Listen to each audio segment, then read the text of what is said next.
မိဘပြည်သူများရှင်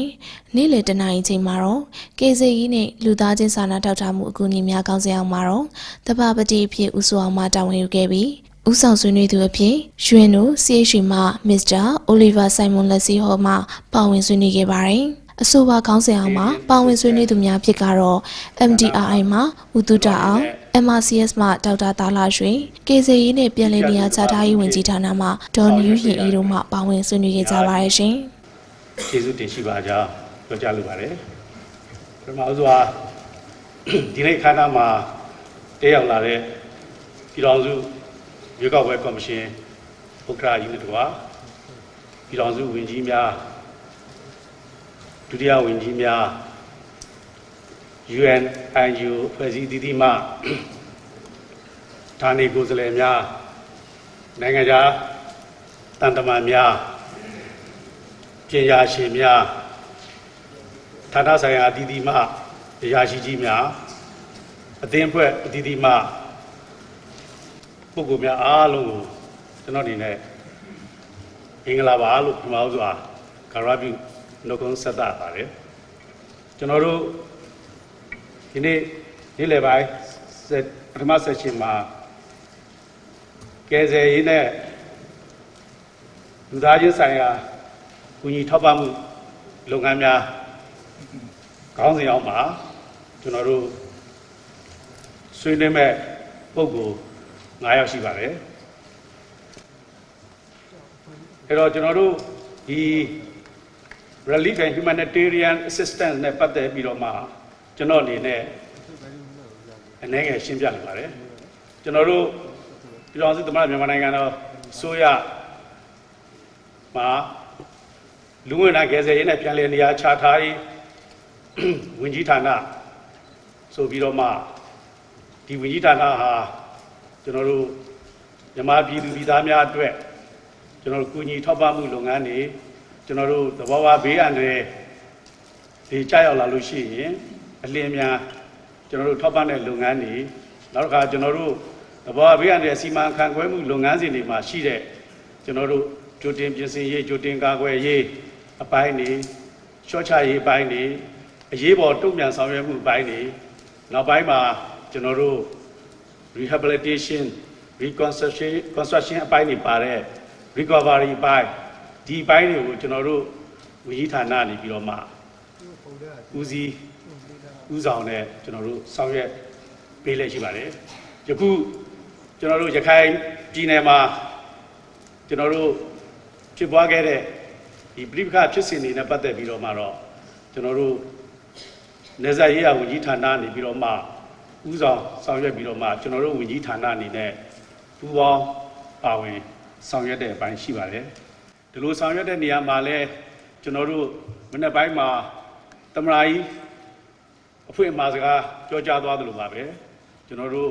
ဒီမှာရှိတဲ့အဲ့ဒီဒေသမှာရှိတဲ့ပြည်သူလူထုအားလုံးအတွက်ကိုကျွန်တော်တို့မူလအခြေအနေအတိုင်းလူမှုစီးပွားဘဝတွေ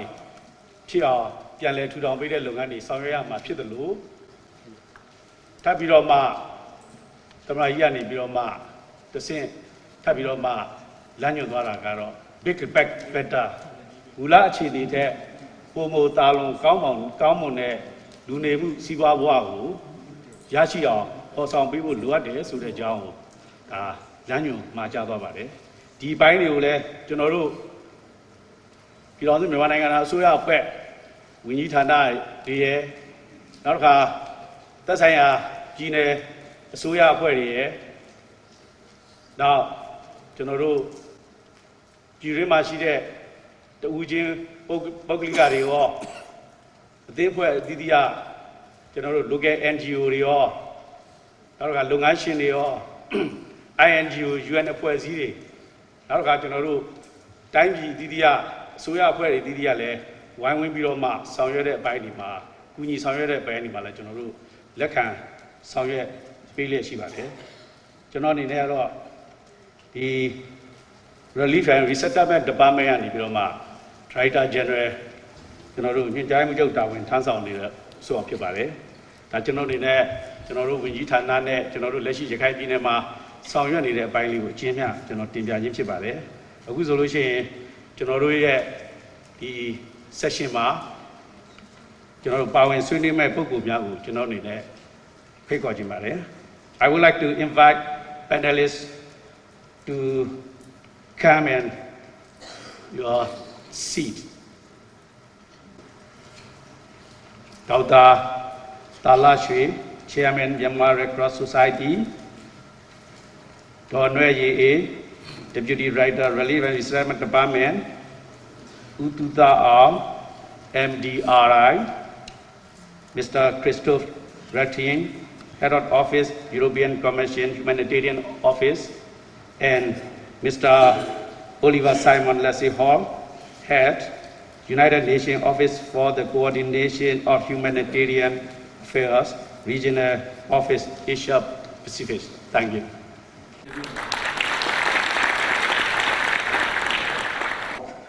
What are the needs and how we are going to support the IDPs in Rakhine. We are also preparing to sign a memorandum of cooperation with Qatar Red Crescent. Qatar Red Crescent have shown their interest in the area of temporary shelter, food, health, water and sanitation and hygiene, livelihoods, so on and so forth. But these are the main areas that they say that they are interested in. And then, please let me give you the information that we have asked the Turkish Red Crescent to help us with mobile hospitals. And they have agreed to provide it, fully equipped mobile hospital. And then they are also donating 5 ambulances for Rakhine area. In addition to this Red Crescent Society, the Singapore Red Cross Society has also pledged support to us for Rakhine. We would be sending 2 ambulances from them up to Rakhine quite soon. And then they would also like to send us medical personnel. But then, of course, we have our own laws in country, like a foreign physician coming in and cannot touch or examine a patient or do any surgery or intervention unless that person has been certified by the Myanmar Medical Council. Likewise, with the nurses too, they have to be certified by the Myanmar Nursing Council. So we have to push them back a bit and say, please, hold on. If you want to come in with your team, send us their CVs, and then we will submit them to the Myanmar Medical Council, Myanmar Nurses Council, and if they agree, then if they would give you a partial registration, then I think we would be able to carry it out. So based on the reassessment that we have been doing, because on the one side we are carrying out the relief activities, on the other side we are reassessing, monitoring the effects of our support, and then identify the needs, the priority needs of the country, of the communities. So, and then based on that, we have developed a plan and budget in consultation with the local authorities there, the state government there, and the movement partners, ICRC, IFRC, and then we also have Danish Red Cross, the French Red Cross, and the Australian Red Cross, who are supporting us in providing assistance to Rakhine area. We have finalized the plan. We have also finalized the budget. I'm sure that we have shared these with the Qatar Red Crescent and with the Turkish Red Crescent too, and we would start implementing their needs quite soon. The challenges that we face at the moment are security and access. Our first concern whenever we send out our Red Cross volunteers to the field is that they would not meet any risk to their safety. If we felt that there is a risk of their being not secure, then we would always pull them back in immediately. And then the volunteers that we send out to the field are all insured with Geneva Red Federation office for any accidents that might occur out in the field. But the access that we set here is for outlying areas, and then for some of the camps, which are off-road, it is quite difficult for us to commute there, go there, and then distribute drinking water, for example. Then we would have to ask the camp management to come and get the drinking water in jerry cans from us on the road. We stop the car on the road and they would come and pick it up. Volunteer mobilization, we said, because once we started mobilizing volunteers from all other states and divisions, we also have to think of providing them meals, not only safety, but providing them with travel facilities, meal facilities, so on and so forth. So we are having a big challenge in trying to send, say, 50 volunteers from Tanintari to Rakhine. At the moment, we have sent 30 volunteers from Mon State to Rakhine. And then once they come back, we're going to send 50 volunteers from Bago region to Rakhine. And then we have also made plans with other states and divisions to send the volunteers as they are needed. Another challenge is sometimes we would come up with a need which is beyond our capacity. Then we would have to ask help from the related ministries. Like if we come up with a medical situation which is naturally beyond the capacity of our Red Cross volunteers, then they would have to ask assistance from the state health department to come in and look at the patients before sending them to the hospital. Because we can't send patients just simply to the hospital without taking care to see that they are fit to travel. So we always have to ask help from the Department of Health. And then, as I said, this coordination and cooperation between our movement partners, us, ICRC, us, the Federation, us, Turkish Red Crescent, that is also, we have our own small problems, but it is something that we can work it out by just discussion and collaboration. And then we need a clear guideline from our partners. You know, we have to be sure when we can use, say, for example, the ICRC car to pick up a patient in one camp or in another village. Because we still, at the moment, don't have a clear guideline as to whether we can pick up a patient from the camp, but not from the village. And then we have this problem, you know, trying to coordinate with this, I think. But then, as I said, these are small, minor details which I think we'll be able to work out with our partners. So thank you very much for your attention. Don Reggie, Deputy Director, Relief and Settlement Department, for your presentation.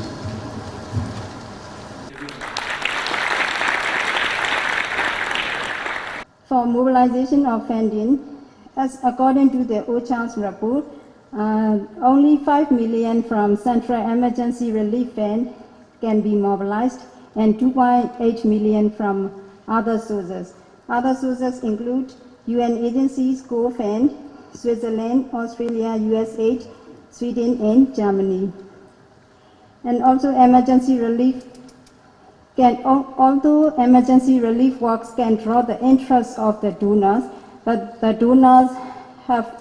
not so much interested in reconstruction or development activities because the outcome is not immediate result. It takes long time. For the community, they have also challenges. One important thing is high population growth. That leads to poverty, malnutrition, poor health condition, poor living condition, and low level of education, everything. And also there is a potential health problems between IDPs and host community in the long run.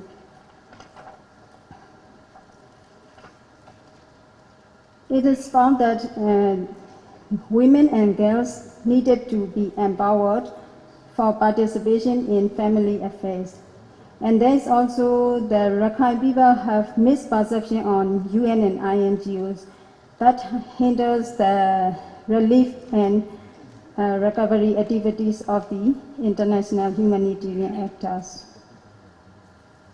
So I would like to present some suggestions. These will be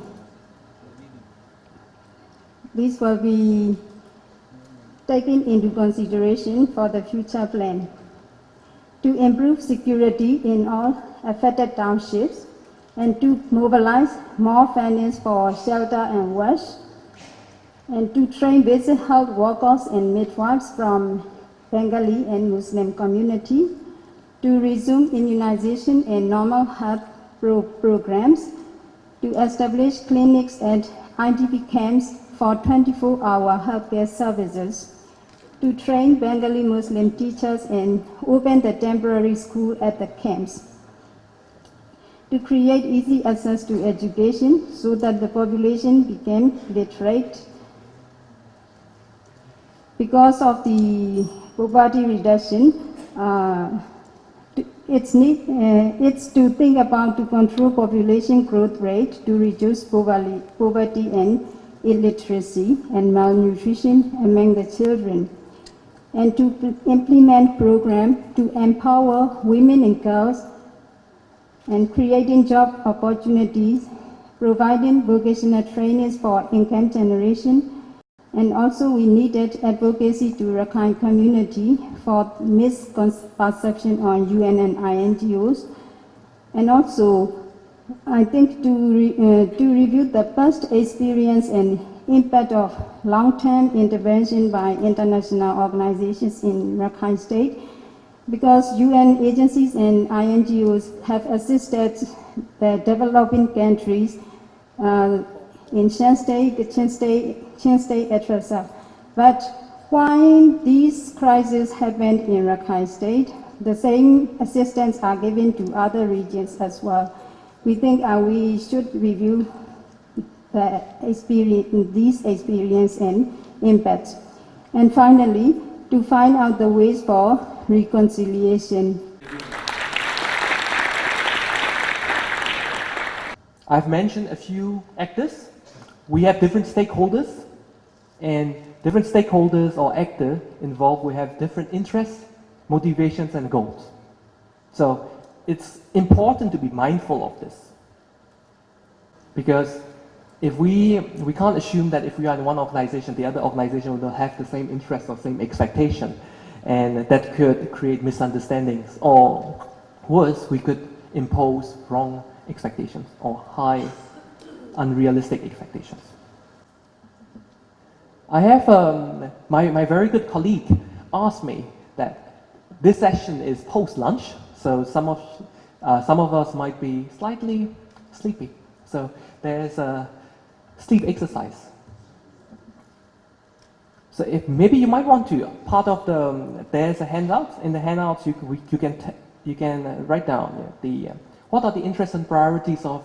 a few actors that I have mentioned. ကျွန်တော် exercise တစ်ခုဒီထဲမှာထည့်ထားရကြ။ဘာလဲဆိုဒီအဖွဲ့ကျွန်တော်ပြောခဲ့အဖွဲ့အစည်းတစ်ခုချင်းစီမှာအဲ့အဖွဲ့အစည်းတစ်ခုစီမှာသူတို့လိုချင်တဲ့လိုအပ်ချက်တွေရှိရဲ့အဲ့လိုအပ်ချက်တွေမှာတစ်ဖွဲ့ချင်းစီနဲ့တူမှာမဟုတ် NGO တွေကလိုအပ်ချက်နဲ့ကျွန်တော်ကုလသမဂ္ဂလိုအပ်ချက်နဲ့တူမှာမဟုတ်တဲ့အတွက်ကြောင့်အဲ့ဒီဟာလေးကိုဒါတစ်ချက်လောက်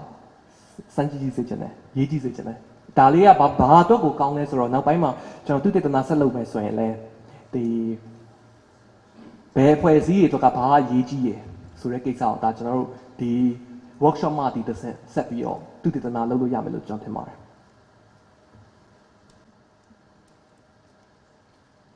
Monitoring and evaluation is important.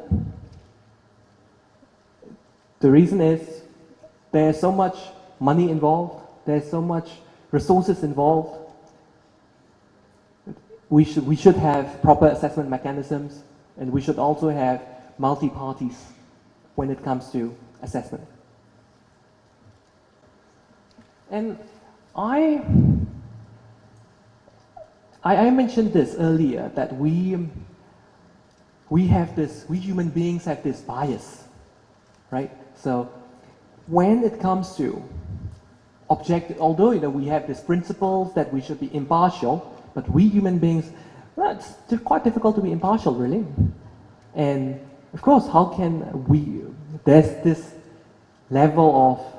objectivity. In fact, we would have some subjectivity. And subjectivity here, of course, distort our rationale. ကျွန်တော်အမေလည်းကျွန်တော်ပြောပြီးကျွန်တော်အမေကစေးတက်ကနေပြီးရင်းစားယူပြီးတော့ဒါပမောက္ခလုပ်နေတော့ဘာပြောဘူးလဲဆိုတော့ဒါဒီကျွန်တော်အမေလည်းသူတည်တနာလုပ်တယ်ဆိုတော့ကျွန်တော်နဲ့ပြောပြီး objective နဲ့ပြောပြီးတော့ဒါရဲ့အရိယာမှမဟုတ်တရားတဲ့လူတိုင်းမှာ subjectivity ရှိရပါဘူးလူတိုင်းမှာ bias တွေရှိရပါဘူးလူတိုင်းမှာဒါဘယ်လိုက်တယ်ဆိုတာရှိရပဲဘယ်လိုက်တယ်ဆိုတာရှိရတဲ့ကြောင့်ကျွန်တော်တို့ဒီဘယ်အဖွဲ့အစည်းနဲ့ကျွန်တော်တို့ပြောမှာလဲကျွန်တော်တို့ပြောတဲ့အဖွဲ့အစည်းကိုကျွန်တော်တို့နဲ့ပတ်သက်တဲ့အဖွဲ့အစည်းသူတို့တွေမှာဘာ bias ရှိလဲသူတို့ subjective ပဲနေရာမှာဖြစ်လဲဆိုတာဒါကျွန်တော်တို့ humanitarian assistance လုပ်တဲ့နေရာမှာဒါကျွန်တော်သိဖို့လိုတယ်လို့တင်ပြချင်ပါတယ်ခင်ဗျာ And then going back to the capacity building, we have to there's general strategic planning. Our universities in Myanmar are heavily involved in curriculum development and developing our human resources in the skills of planning, strategic management, both and resource planning utilization. These subjects could be considered hard subjects that we are heavily teaching. And then we have this understanding cultural differences. Do we understand our donors? Do we understand our partners who we are partnered with in our operations? Do our partners understand us? These are the questions you might want to ask. For instance, like I've learned that our Myanmar government entities, the people of Myanmar in general are willing to learn, but sometimes there's mismatch of expectations because of lack of proper communication and the attempt to understand cultural differences and making certain assumptions, which leads to, of course, could be lethal assumptions. And we have to, and we should focus on communications. Communications is quite important because our country is getting a lot of bad PR, and I believe that's the bad PR around this issue in Rakhine, and I believe that's because we are not communicating enough. And about this communication part, I would like to, this is something that I'm personally passionate and it's really important for our country. Therefore, for the communication part, I will be, it's just a few slides, I will be conducting that in Myanmar, but the slides will remain in English. ကျွန်တော်တိုင်းပြည်ရဲ့မကောင်းကြောင်းပြောတဲ့လူတွေကဒါသူတို့ blog တွေကောင်းကောင်းသုံးတယ်ဗျာ blog သူတို့ blog တွေကောင်းကောင်းလုပ်တတ်တယ် website တွေကောင်းကောင်းလုပ်တတ်တယ်သူတို့လုပ်တဲ့မြဟာတွေအားလုံးနည်းနည်းလေးလုပ်တဲ့ဟာအများကြီးပေါ်အောင်ဒါသူတို့လုပ်တတ်တယ်ကျွန်တော်တို့တိုင်းပြည်မှာဒါနိုင်ငံအပြင်မှာနေတဲ့သူတွေပေါ့သူတို့တခြား tools တွေဗျာကျွန်တော်အောက်မှာပြောထားတဲ့ဒီ web 2.0 တို့နောက် Facebook ဆိုတာကျွန်တော်တို့ရဲ့တမရာကြီးဒီဒါအခုတမရာကြီးရုံး website တွေပဲစရှိလာပြီဒါပေမဲ့ကျွန်တော်တို့ဒီထက်ပိုပြီးတော့များဒီ technology တွေပေါ့ဒီနည်းပညာတွေကိုကျွန်တော်ပို့သုံးနိုင်တယ်ဆိုတာကျွန်တော်တို့တိုင်းပြည်အတွက်အကျိုးရှိမယ်လို့ကျွန်တော်ထင်ပါတယ် blog တွေဆိုရင်လည်းဒါကျွန်တော်ဝန်ကြီးဌာနတစ်ခုမှအဲ့ဒီဝန်ကြီးဌာနကနေပြီးတော့ထားထားတဲ့ media champion ဆိုပြီးတော့ထားထားတဲ့သူတယောက်ပေါ့အဲ့ဒီလိုမျိုးသူတယောက်ကဒီထိုင်ပြီးတော့ blog ထိုင်ရေးပေးတဲ့ဥစ္စာကျွန်တော်တို့လုပ်နေအခုဒီကျွန်တော်တို့ဒီနေ့နေပြီးတော့မှဒီနေ့လုပ်နေတဲ့ workshop အကြောင်းဆိုတာကျွန်တော်တို့ရဲ့လူတယောက်ဒီ blog ရေးနေတယ်အဲ့လိုမျိုး blog ရေးထားခြင်းအပြင်ဒါကဘာသူတွေလည်းသိမယ်ဒါကျွန်တော်တို့လုပ်နေရဆိုတော့ကျွန်တော်တို့ဒီကိစ္စတွေကျွန်တော်တို့အတွက်အရေးကြီးရဆိုတာဒါကျွန်တော်တို့တိုင်းပြည်ကနိုင်ငံများသူတွေအစိုးပြောခြင်းတဲ့သူတွေဒါပို့ပြီးတော့သိလာမယ်ထင်တယ်ဗျနောက်ပြီးတော့ကျွန်တော်တို့ဒီအခု print media ပေါ့ print media ကဒါရှင်းပါတယ် print media ကျွန်တော် journal magazine တွေအဲ print media နဲ့ကျွန်တော်တို့ဒီပို့ပြီးတော့ပတ်သက်တယ်နဲ့အဲ print media တဲ့ကျွန်တော်စောစောထပ်ပြီးတော့ကျွန်တော်ထပ်လောင်းပြီးပြောချင်တာဒီ web media ပေါ့ဒီ online media ပို့ပြီးတော့မြန်တဲ့အတွက်ကြောင့်အဲ့ဒီအပိုင်းကိုကျွန်တော်တို့နိုင်ငံကျွန်တော်တို့ဒီ state actor တွေအနေနဲ့ပို့ပြီးတော့ပတ်သက်တယ်လို့ကျွန်တော်တင်ပြချင်ပါတယ်ခင်ဗျ ကျွန်တော် coordination မှာပတ်သက်တဲ့ဥစ္စာဟာတာလေးတစ်ခုကျွန်တော်ပြောပြလို့ရတယ်ဘာလို့လဲဆိုကျွန်တော် Geneva မြို့မှာ ILO မှာကျွန်တော်ခဏလေးဒီအလုပ်ခဏလုပ်တော့ဘာဖြစ်လဲဆိုတော့ကျွန်တော်က6ရက်မှာလုပ်ရတယ်ဒီအပြည်ဆိုင်အလုပ်သမားဖွဲ့စည်းရုံးမှာ6ရက်မှာလုပ်ရတယ်ကျွန်တော်တို့6ရက်ကတူတွေက10ရက်မှာဘာဖြစ်နေလဲဆိုတာမသိ12ထပ်မှာဘာဖြစ်နေလဲမသိကျွန်တော်ကသိရဘာလို့သိလဲကျွန်တော် project နှစ်ခုလုပ်နေလို့အဲ့တော့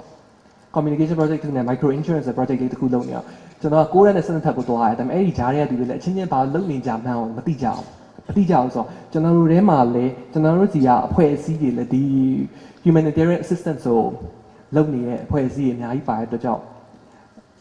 အချင်းချင်းကြားထဲမှာလည်းဒါတယောက်ပါလုပ်နေဆိုတာတယောက်ကိုသိတယ်သိဖို့လိုတယ်လို့ဒါကျွန်တော်ထပ်လောင်းပြောချင်ပါတယ်ခင်ဗျ With that I think I've introduced a few concepts. These few concepts of course are still imperfect. I would greatly appreciate if I could get questions, recommendations, comments and criticisms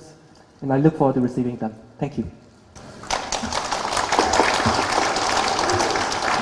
I think this is definitely not satisfactory. We are already a couple of months after the peak of the crisis, and we should be able to access almost all population in needs. The thing that a humanitarian situation was prevailing before the event is for us a very worrying factor. It means that since a couple of months we were not able to provide humanitarian assistance to a population that was in need before the event of June. We know that we have some of our partners that have suspended their operation and they are not able to provide health care, they're not able to provide nutrition assistance to definitely beneficiaries. For us, the fact that the organization are not able to go in the different areas of Rakhine State is a worrying factor because we think that by presence in all areas in Rakhine State, this will diffuse tensions and this will diffuse despair of communities. I'd like to remind you that the European Union has adopted a document called the Consensus on Humanitarian Aid. It was adopted by all the member states of the European Union, and this document was established to defend the principle of humanitarian intervention and the rights of the victims. And it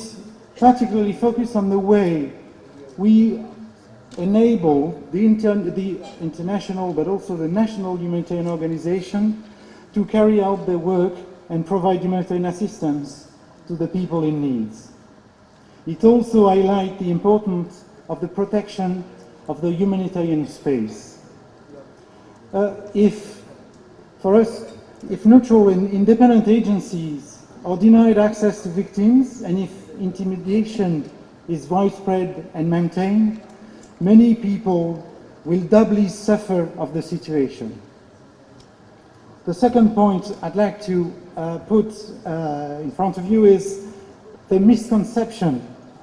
that aid has benefited one side of the state. This is simply not true, and we strongly reject this information. Just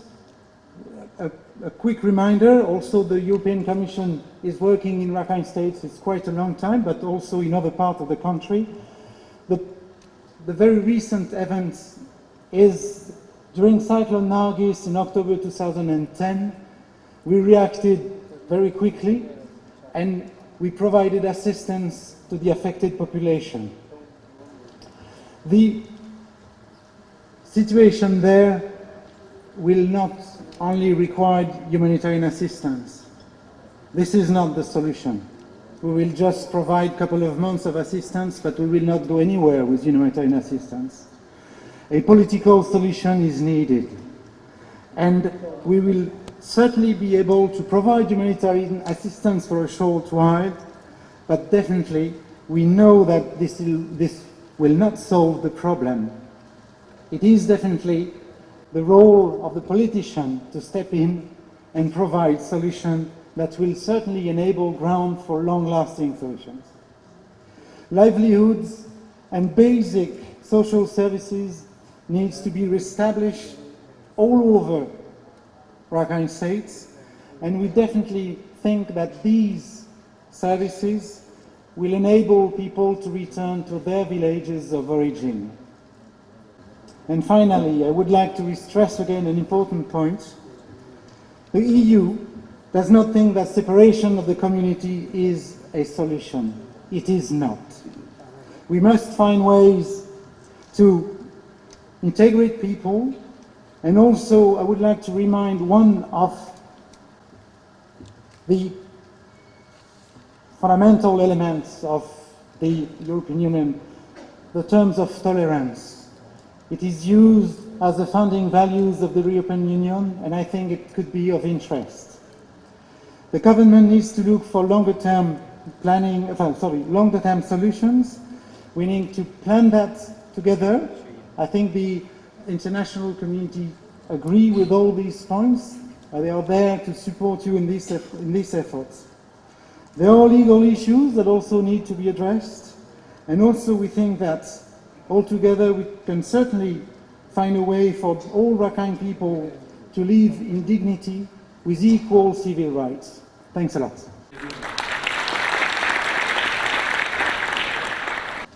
So, in order for humanitarian assistance to be provided in accordance with these principles, it's essential that we, the humanitarian organizations and providers of humanitarian assistance,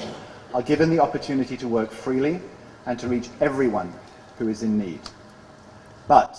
to do this, we must be able to assess conditions in order to understand where those needs are, and indeed what they are.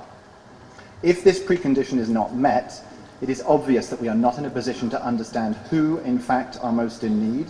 and therefore we're not able to assist them in the best possible way, and in accordance with these principles, which are at the core of our work. This concept, being able to reach everyone in order to work out who is in greatest need, is defined as humanitarian access. This access is essential, not only so that we can interact with those who have been displaced by the intercommunal tensions. It's also necessary that we are able to interact with those who have not been displaced, but may still in some way be affected, so that organizations can allocate the limited resources we have at our disposal on the basis of assessed need. So, if there's one appeal I have for you today, to the authorities, to community leaders, and to people who have been affected, let us do our job now. And let us do our job in accordance with these principles. We also need to recognize that assistance goes beyond humanitarian relief. Simply put, humanitarian assistance is not sustainable and is not the answer. As in other humanitarian crises, we have to work together to find durable solutions, at the same time as continuing humanitarian efforts. While many of the people who have suffered from the intercommunal violence need immediate help in terms of food, water, and so on and so forth, we now need to think about how we can pave the way for them to return to some sense of normality. Trishaw drivers need to be able to resume their work. Fishermen need to be given the opportunity to resume fishing and sell their produce at the local market. So-called early recovery and recovery assistance will be addressed during the next panel, but for me at least the links are obvious. We need to be constantly aware that waiting to establish how recovery takes place until sometime in the future is not tenable. This workshop lays the foundation for working out how to move forward, and we need to collectively inject a sense of urgency into that process. It is vital to provide employment, schooling, and other services in order to ensure that the people who are receiving humanitarian assistance do not become dependent on it and can get back to some sense of normality as soon as possible. And of course, beyond that lies what the Vice President talked about this morning, this fundamental issue of the economic and social development of Rakhine State. We must not wait until we find it is too late and the situation gets worse rather than better. While the government bears the primary responsibility for this, support from the international community will remain critical for some time. So, the solutions to this crisis are ultimately political, legal, and developmental, not humanitarian. Myanmar has moved rapidly in the last 15 months to start the process of transforming the country. But as we've heard, and as we know, there are tensions, and they are very real. The situation in Rakhine is not new. It is not simple, and it is not easily resolvable. While the political process is going on, a focus must be maintained on the humanitarian situation and the needs of people caught in the middle of this ultimately political problem. As you've heard, an assessment has been undertaken. Needs have been identified, and assistance is being delivered.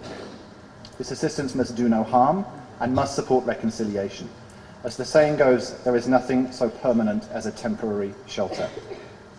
But returning to the point I made at the beginning of my remarks, efforts so far are simply insufficient to cater for all the needs of those who have been displaced and are living in squalid conditions.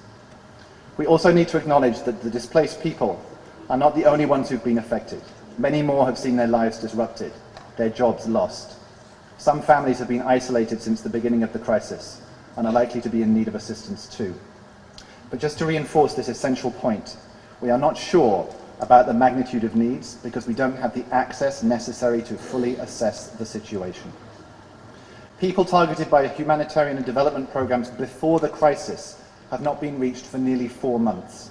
in a period where we see every year the highest incidence of malnutrition and health problems, and when the monsoon rains are at their peak. Those programs need to restart now. But deciding how to best use the limited resources we have at our disposal, in accordance with the principles referred to today, that can only be done if we have full access and as complete information as possible. As you've heard, information from the Interagency Rapid Needs Assessment conducted in June and July covers only those people who have been physically displaced from their homes and resulted in the elaboration of this Rakhine response plan. It's not an OCHA plan, it's a collective plan, which appeals for $32.5 million for humanitarian activities till the end of the year and spells out rather clearly life-saving needs and strategies across all sectors for up to 80,000 people directly affected by the violence, most of them displaced people. However, we are extremely concerned that the response to the plan has been limited. Of the sum requested, you've heard, only 7.8 million, or around 20% of what we've asked for, has been made available, and most of this has come from the UN's Central Emergency Response Fund. We're very encouraged by the offers of support that have come from a number of countries and other organizations beyond those that have already contributed, such as Indonesia, Turkey, Saudi Arabia, the Organization of Islamic Cooperation, and ASEAN. The response plan will need, of course, to be revised and identify the needs of people we have not yet been able to reach, and will need to go beyond the pure humanitarian life-saving assistance. However, to make this revision, we need to be able to undertake a further assessment and also provide better context to the plan, what's going to happen in the future. In closing, let me reinforce our message that humanitarian assistance, while vital in these difficult days, is not the long-term solution. What is the medium and longer-term strategy? How can we make sure that the current tensions are ameliorated? How do we collectively help life to return to some semblance of normality? How do we help these broken communities put their lives back together? While we know that the state has primary responsibility to identify the answers to these questions, those of us here in this room need to strategize together and continue to find areas where the sum of our collective effort is likely to be greater than their parts. Thank you.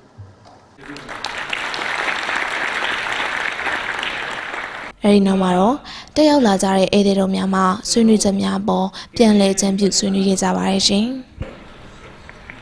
တင်ပြဆွေးနွေးသွားကြတဲ့ပုဂ္ဂိုလ်များကိုလည်းအများကြီးကျေးဇူးတင်ရှိပါတယ်။ကျွန်တော်တို့လူသားချင်းစာနာထောက်ထားမှုဆိုတဲ့မှာဒုက္ခကြုံတွေ့နေရတဲ့သူတွေကိုကိုချင်းစာတရားနဲ့ကိုကြီးထောက်ပံ့ပေးတဲ့အားကျွန်တော်တို့ဗုဒ္ဓဘာသာမင်္ဂလာတရားတော်နဲ့ညီညွတ်ပါတယ်။လူသားချင်းစာနာထောက်ထားတဲ့ဟာမှာကျွန်တော်တို့တွေဟာတာတူညီမှဖြစ်ဖို့လိုအပ်ပါတယ်။ဒီဟာမှာကျွန်တော်တို့ဒေါ်နွေရေပြောကြသွားတာရှိပါတယ်။ရခိုင်ဒေသမှာကုညီထောက်ပံ့တဲ့ဟာမှာဒေသခံတချို့ကအဆင်မပြေတာတွေကြုံတွေ့ရတယ်လက်မခံတာတွေရှိပါတယ်လို့ပြော။ဒါဘာကြောင့်ဖြစ်ပါလဲ။ဘာကြောင့်လက်မခံလဲဆိုတဲ့အကြောင်းရင်းမျိုးကိုသိဖို့လိုပါတယ်။ကျွန်တော်တို့ကဒုက္ခရောက်နေတဲ့သူကိုကုညီထောက်ပံ့တဲ့ဟာမှာတာတူညီမှဖြစ်ဖို့လိုအပ်အမြင်ရှင်းလင်းဖို့လိုပါတယ်။နောက်ကျွန်တော်တို့ကုလသမဂ္ဂတင်ပြတဲ့ဟာမှာအခြေခံရှက်လက်ချက်ဖြစ်တဲ့ ကြားနေခြင်းခွေးချောင်းမှုမရှိခြင်းလွတ်လပ်စွာစီမံခန့်ခွဲဆောင်ရွက်ခြင်းဆိုတဲ့အချက်တွေအင်မတန်မုံမြတ်ပါတယ်အဲ့ဒီမူဝါဒအတိုင်းကိုအောက်ခြေမှာရှိတဲ့ဝန်ထမ်းအဆင့်တွေကစနစ်တကျမှန်မှန်ကန်ကန်လုပ်တော့ဖို့စီစစ်ဖို့လိုနောက်ကျွန်တော်တို့ကုလသမဂ္ဂနဲ့ NGO အဖွဲ့အစည်းတွေမှာပုဂ္ဂိုလ်များဟာလည်းများသောအားဖြင့်ကျွန်တော်တို့ဟာဘင်္ဂလီလူမျိုးတွေဝန်ထမ်းတွေကိုခန့်ထားတာတွေ့ရကျွန်တော်တို့စစ်တွေကောလိပ်မှာကျောင်းတက်တဲ့ကကြုံတွေ့ခဲ့ရပါ NGO အဖွဲ့အစည်းမှာတောင်းဝန်ထမ်းဆောင်ခြင်းတွေရပါတယ်ဒါပေမဲ့ဘင်္ဂလီစကားတက်ကြွရမယ်ဆိုတော့ဒါကြောင့်ကျွန်တော်တို့ရခိုင်လူမျိုးတွေဘယ်နေရာမှာကျွန်တော်တို့အလုပ်မရရှိခဲ့ဘူးဒီပြဿနာကြောင့်ပဲကျွန်တော်တို့အခုဘင်္ဂလီရခိုင်ပြဿနာမှာ NGO အဖွဲ့အစည်းတွေအဲ့ဒီ UNICEF ကတောင်းဝန်ရှိသူတွေဟာတွေးထိုးလှုံ့ဆော်မှုတွေရှိတဲ့ဟာကိုနိုင်ငံတော်ဆိုအားလည်းတွေ့ရှိခဲ့တဲ့အကြောင်းအရေးယူဆောင်ရွက်ခဲ့တာကိုကျွန်တော်တို့သတိထားရအောင်ဒါကြောင့်ကျွန်တော်တို့ဒီနိုင်ငံတကာအဖွဲ့အစည်း NGO နဲ့ကျွန်တော်တို့ခန့်ထားတဲ့ဟာတွေမှာကျွန်တော်တို့ကအဲ့ဒီအပြည်ပြည်ဆိုင်ရာအဖွဲ့အစည်းမှာတာဝန်ထမ်းဆောင်နေတဲ့ဝန်ထမ်းများနေရာမှာဒေသခံတိုင်းရင်းသားများကိုညီလူညီများခန့်ထားစီရှင်ပါတယ်နောက်ပြီးတော့အဲ့ဒီဝန်ထမ်းများဟာလည်းဘာသာရေးလူမျိုးရေးအဂတိလိပ်စာမျိုးမရှိဘဲနဲ့လူမျိုးစုဘာသာစေကကင်းဝင်ပြီးတော့တကယ်ကိုထိခိုက်နေနာနေတဲ့ကျွန်တော်တို့လူသားတွေကိုလူသားချင်းစာနာစိတ်နဲ့ပုံညီဆောင်ရဲ့တန်ဖိုးပေးပါလို့ကျွန်တော်အကြံပြုဆွေးနွေးလိုပါတယ်ကျေးဇူးတင်ပါတယ်အခုလိုဆွေးနွေးပေးတဲ့ကျွန်တော်တို့ရခိုင်တိုင်းရင်းသားတူဖြစ်တဲ့ဦးမင်းစောကျွန်တော်တို့အများကြီးပဲကျေးဇူးတင်ပါတယ်ဒါလည်းကျွန်တော်တို့မနေ့ကသမရာကြီးရဲ့ကျွန်တော်တို့လမ်းညွှန်ချက်ထဲမှာလည်းပါထားပြီးဖြစ်ပါတယ်လူသားရင်းမြစ်ဖွံ့ဖြိုးတိုးတက်ဖို့နဲ့တည်တံ့ခိုင်မြဲတဲ့လူမှုစီးပွားဖွံ့ဖြိုးတိုးတက်အတွက်ကိုကျွန်တော်တို့ road map တစ်ခုပေါ်ထွက်လာဖို့အတွက်ဆောင်ရွက်တဲ့နေရာမှာအခုဦးမင်းစောပြောတဲ့အချက်လက်တွေဟာလည်းကျွန်တော်တို့ဒါထည့်သွင်းပြီးတော့မှဒါရမယ်အချက်တွေဖြစ်ပါတယ်ဒါတွေဟာကျွန်တော်တို့နီးပြွားဘိုင်းအနေနဲ့ထည့်သွင်းရမှာဖြစ်တဲ့အတွက်မနေ့ပြန်ကျွန်တော်တို့ရဲ့ဒီ section မှာလည်းဦးမင်းစောတို့တက်ရောက်ပြီးတော့မှပါဝင်ဆွေးနွေးပေးဖို့ကျွန်တော်တို့လည်းထပ်မှတ်ပြီးတော့မှဖိတ်ခေါ်ပါတယ်ကျေးဇူးတင်ပါတယ်ဒီရခိုင်ပြည်နယ်အတွက်လုပ်တဲ့ workshop မှာ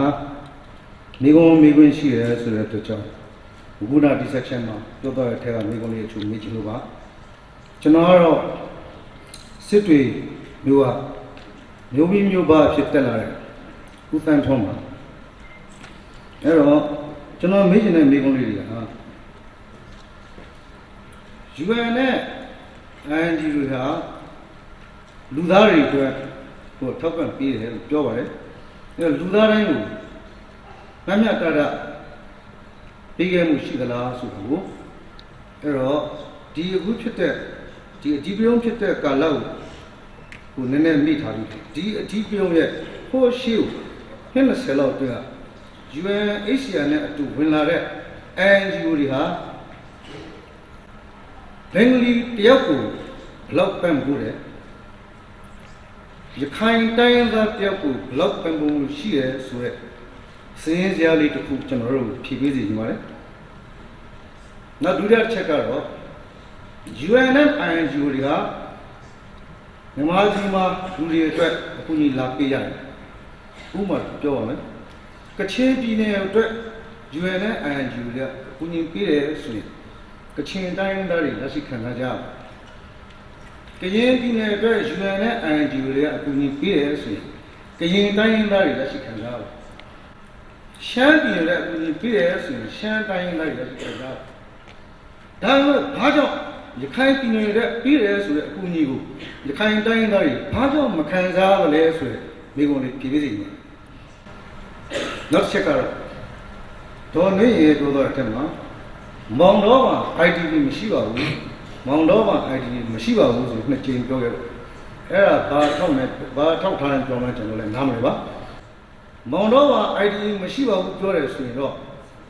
မောင်တော်ကနေရဲ့ခိုင်တိုင်းသားတွေကမောင်တော်မှာတစ်ဖက်အုပ်စုရဲ့ချင်းချောင်းမှုကြောင့်မနေနိုင်လို့အခြားနေရာကိုထွက်ပြေးသွားတဲ့